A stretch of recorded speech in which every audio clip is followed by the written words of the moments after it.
welcome to the session. This is Sweta, your English master teacher at Vedantu. Hope all of you are doing well. And today we are here with a super amazing poem, The Tale of Custard the Dragon by Ogden Nash. So let us begin with this super amazing and amusing poem. Because why am I saying amusing? Because here in this poem you will actually experience humor, right? So this is having elements of humor, guys, right? So let us begin with this poem with a wonderful quote first. Let me share this quote with you. Try and understand and reflect upon this quote, all right? So the quote says, true humility is not thinking less of yourself.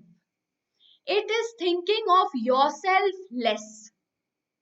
Did you understand the difference? True humility is not thinking less of yourself.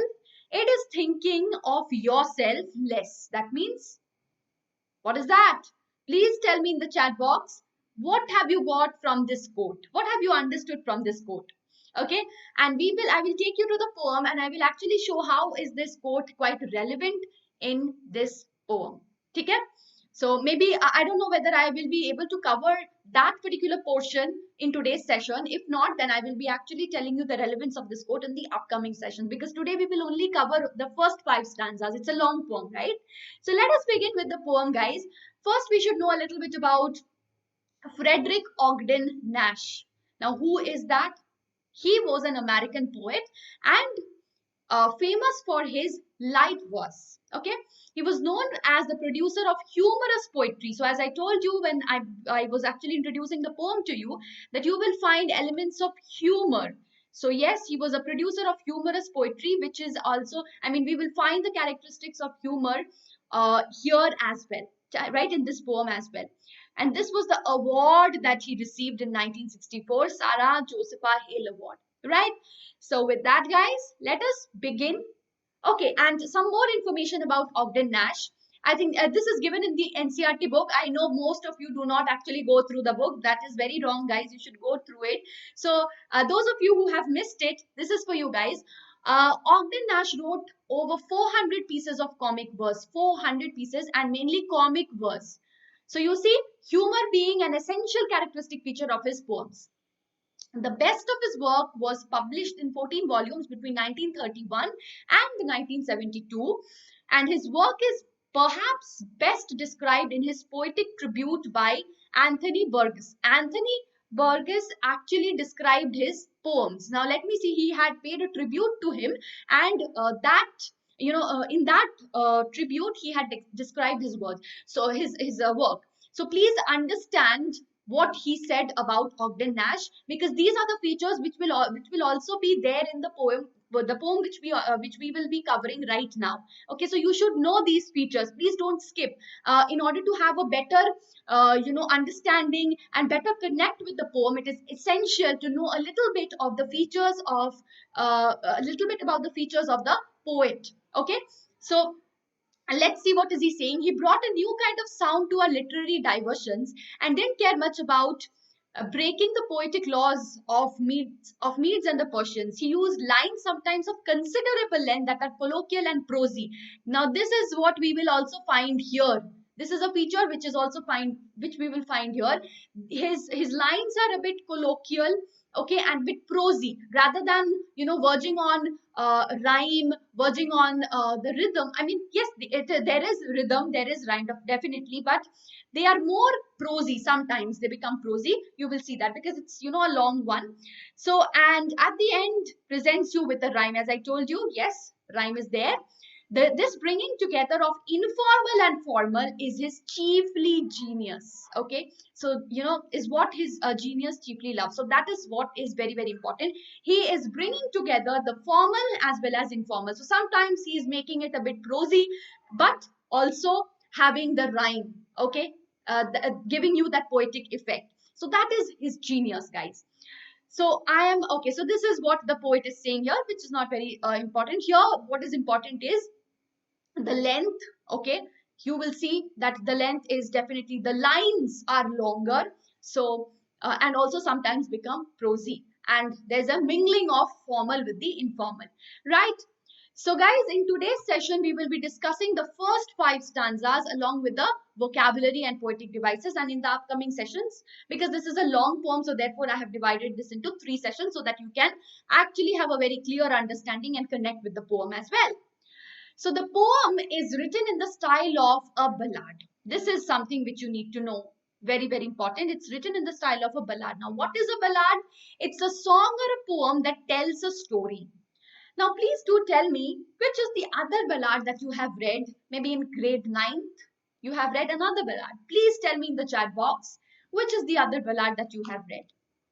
Alright, you must be familiar with ballads that narrate tales of courage and heroism. This poem is a humorous ballad close to a parody. Now, your homework is to find what is a parody. Okay, what is a parody? And how is this poem a parody? Okay, how this poem is a parody. This is the homework that I want you to do, and please mention the answer in the comment section. Okay, and we will take this in the next session, right? I want you to do some work, okay? Do some research. What is a parody, and how is this poem a parody? Basically, how is this poem a parody? We will only come to know at the end of the poem, right? So I will do this in the 3rd session. Till then, you have got much time, so please do find it out. Okay? So let's move to the first stanza. Okay. Belinda lived in a little white house with a little black kitten and a little grey mouse and a little yellow dog and a little red wagon and a realio trulio little pet dragon. So this is very simple. The lines itself are self-explanatory. We have a character called Belinda who lives in a little white house and she has many pets. Black kitten, grey mouse, yellow dog. Okay. And also a realio trulio. Realio is real, trulio is true. Okay. So, so she has these animals, right? So now let me first talk about the vocabulary. Wagon. Wagon is a vehicle used for transporting goods. Wagon is, but here it refers to a toy wagon. Okay. So it's a vehicle basically. And realio trulio I have already mentioned. Now talking about the analysis, guys. As I told you that this is about a little girl, Belinda, who lived in a white house with some creatures who were their pets. And who were they? Mouse, a cat, okay, a dog, yellow dog. And there was also a dragon. Okay? Interesting, right? And quite amusing as well. How many of you are pet lovers? If you have any pet at your home, please do mention the name of your pet. Okay. And what is it? It's a cat, dog. What is it?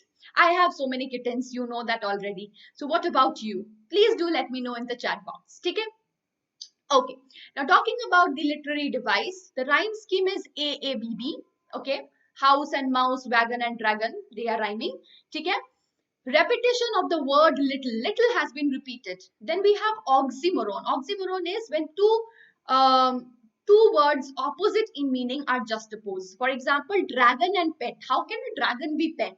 Okay, they are two opposite words, but they are juxtaposed. Anaphora. We have a lot of anaphora in the very first stanza. And a little and a realio. So repeated use of the word at the start of 2 consecutive lines. So and a little and so and a has been repeated in 2 consecutive lines. That is anaphora. Refrain. Okay, refrain is repetition of the same sentence again and again to emphasize, to create an emphasis. And the realio trulio, as I told you, realio trulio means real and true. This has been repeated again and again, right, to create emphasis. So poetic license is the other one. Poetic license is what? It is changing of the spelling to create a musical effect to suit the rhythm of the poem. So basically there is no word called realio, there is no word called trulio. There is real, there is true. But since they are not matching with the rhythm of the poem, so the poet gets this license, the freedom, okay, to modify words to suit their the rhythm of the poem, right? So that was about the literary devices. Now, question for you guys, where did Belinda live and with whom? Please do mention in the chat box. So we are doing the question answer simultaneously, guys, right? So the answer is Belinda lived in a little house with her pets and a wagon. Okay, 4 pets and a wagon. Right? Very simple. Guys, are you enjoying the session? Yes? Then if you want to be with us, guys, and have 100% knowledge and 100% marks, then please do visit the link in the description box and pinned comment. And you can have unlimited live classes with fun and high level quizzes. You can compete with the students throughout the world. You can have interactive leap plays with live quizzes and leaderboards.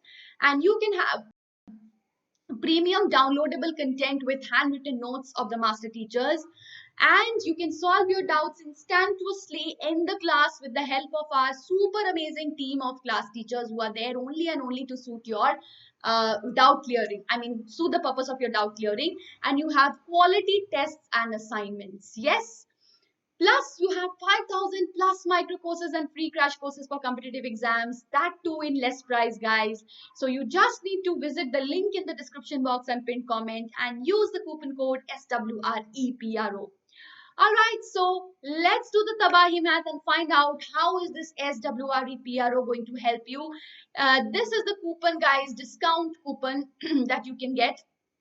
2159, okay, and 5599. For 1 month, you get 2159, and for 3 months, 5599. And per class price is 11 rupees per class for a month and 9 rupees per class for 3 months. All right. So that actually takes you to, yes, less than even a packet of Lay's, right? So this is the link in the description box. This is the coupon code, guys. Don't forget. Okay, next stanza. Now the name of the little black kitten was Ink, and the little grey mouse, she called him Blink, and the little yellow dog was as sharp as mustard, but the dragon was a coward, and she called him Custard. So this takes us to the title of the poem, Custard the Dragon. So what did you think when you actually came across the title for the first time? Custard? What is custard? Is that a sweet dish, that dessert custard? I think most of you actually got confused with that, right? So no, guys, it's not that dessert. It means coward. There's a phrase called cowardly custard. Okay, cowardly custard is basically a term of taunt for especially the kids if they are very frightened, afraid. So they are called cowardly custard, right? So you can see that coward, here a dragon is called coward. Why? Doesn't it sound strange? Let us see. Let us see. So mustard is a yellow colored flower. Coward is a weakling that you know already.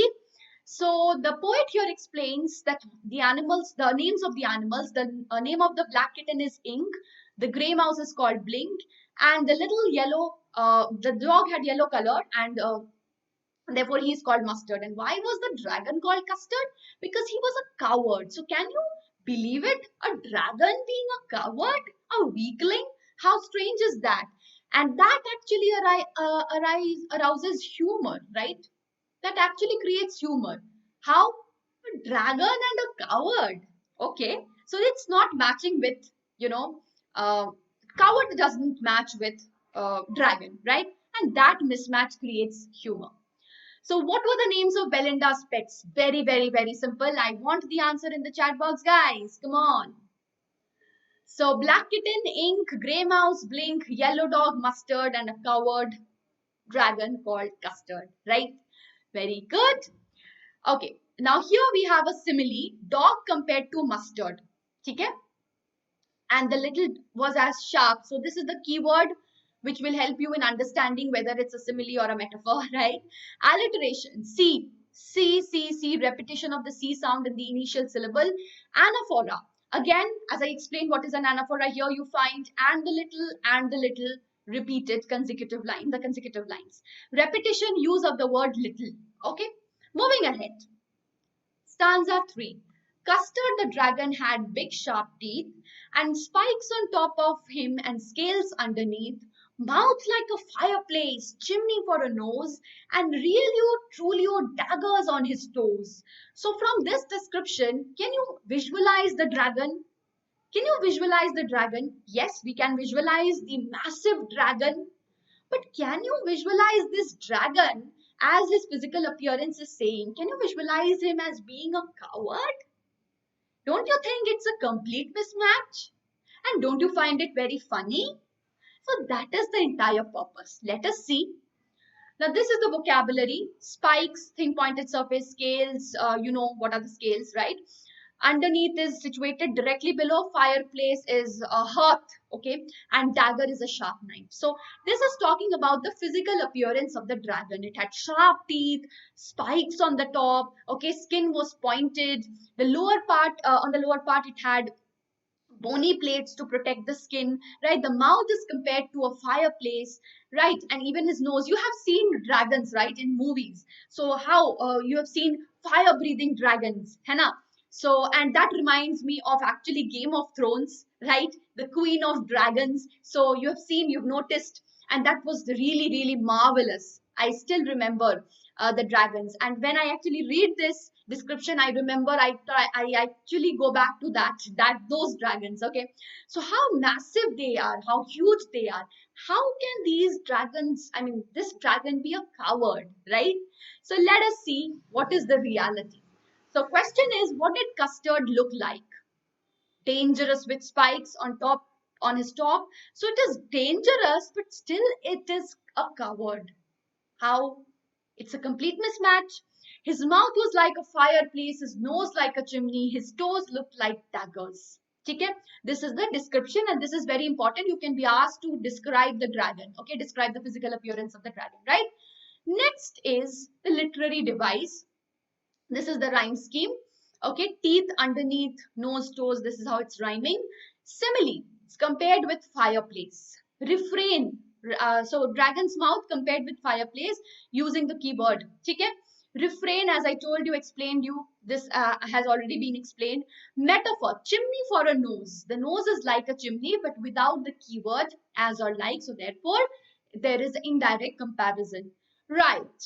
Next is Belinda was as brave as a barrel full of bears, and Ink and Blink chased lions down the stairs.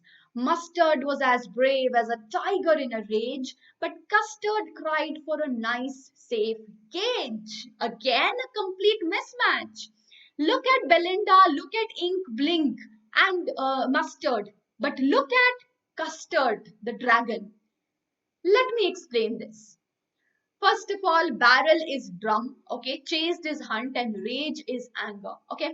Moving ahead, the poet explains the inner strength or bravery of the various characters. Now look at the various characters. Belinda was very brave.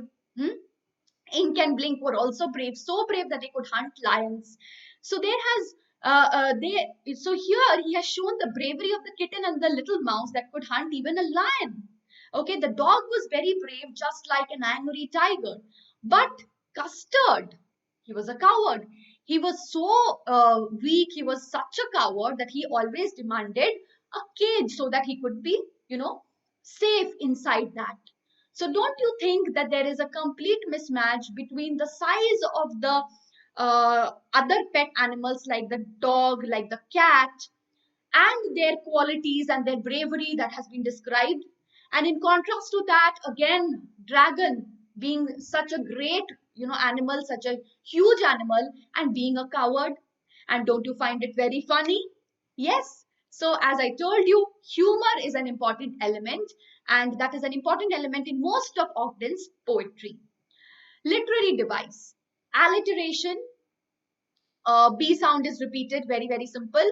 Simile, very simple comparison, direct comparison between Belinda and Barrel Full of Bears, Mustard's bravery compared to an angry tiger. We have also assonance. Okay, vowel sound A is repeated. Okay, Belinda was brave as Barrel Full of Bears. Apart from alliteration, we also have assonance in this one, right? Okay, describe the bravery of everyone in the house. This can also be an important question in your paper, guys. So please let me know the answer. Okay, let us have a look at the answer. Belinda was as brave as a barrel full of bears. Ink and Blink were brave enough to chase lions away. Mustard's bravery was like a tiger's rage. It was only Custard who was a coward. So when you are answering this question, also write that this mismatch, okay, also mention the masala in this answer would be the mismatch creates humor. Okay, please mention this is going to be adding to the answer, right? This is like the spice which will make your answer interesting. Okay, next is the last stanza which we are going to do today is the fifth one. Belinda tickled him. She tickled him unmerciful. Ink, Blink, and Mustard, they rudely called him Percival. They all sat laughing in the red wagon and the Realio Trulio cowardly dragon. At the Realio Trulio cowardly dragon. So let us have a look at the vocabulary. Trickled is stroke. Here it means to tease. Unmerciful is cruel. And Percival is a knight in King Arthur's court. Okay, so let me explain this. Belinda used to stroke the lion. She used to tickle him in a very cruel manner, tease him. Okay, and Ink, Blink, and Mustard also used to make fun of him, right? They used to compare him to a knight called Percival. Why? Why this comparison? Because Percival was thought to be brave, but he ran away due to courage. So similarly, everybody used to make fun of Percival also. He aspired to become the knight of King Arthur's court, but he was an illiterate and everybody made fun of him, right? They used to tease the dragon. So that is why the point of comparison is quite common here, right? They used to tease the dragon while sitting in their little red wagon. So here we see the literary device refrain. Again, I have explained this already. IABB is the rhyme scheme. Repetition of the word tickled him. Allusion, reference to any. Okay, now this is an important figure of speech here. That is allusion to Percival. Percival. This is an allusion here because see, Percival is, as I told you, he was a knight. Okay, he wanted to be the knight at King Arthur's court, but he was made fun of by everyone, right? So whenever you are referring to any famous person or place or anything which is anything from the culture or history, that is allusion. So the poet makes a passing reference to it without giving details about it, assuming that we already know about it, right? So that is allusion. Personification, Ink, Blink, and Mustard rudely called him Percival. So here we have human attributes given to the dragon, right? And also Ink, Blink, and Mustard, right? Okay, guys. So what are the other three pets called the dragon? Okay, please tell me. Answer in the chat box, please. Very, very, very simple. They called him Percival. Please mention, please describe. Okay, describe about Percival if this is the question asked in your paper. Who is Percival? Who is Percival? Okay, who is Percival? I have already explained. And why the comparison? So this is going to add that masala again. Okay, so with that, let me wrap up today's session. So next 5 stanzas would be done in the next session, and after that we will have another session where we will cover the last part of the poem, right? So thank you guys for watching the session. I hope this is very helpful, and now your poem is getting clearer and clearer. So please visit the link in the description box using the coupon code SWREPRO. Thank you so much, guys. And this is the homework question. Did Custard match his physical appearance?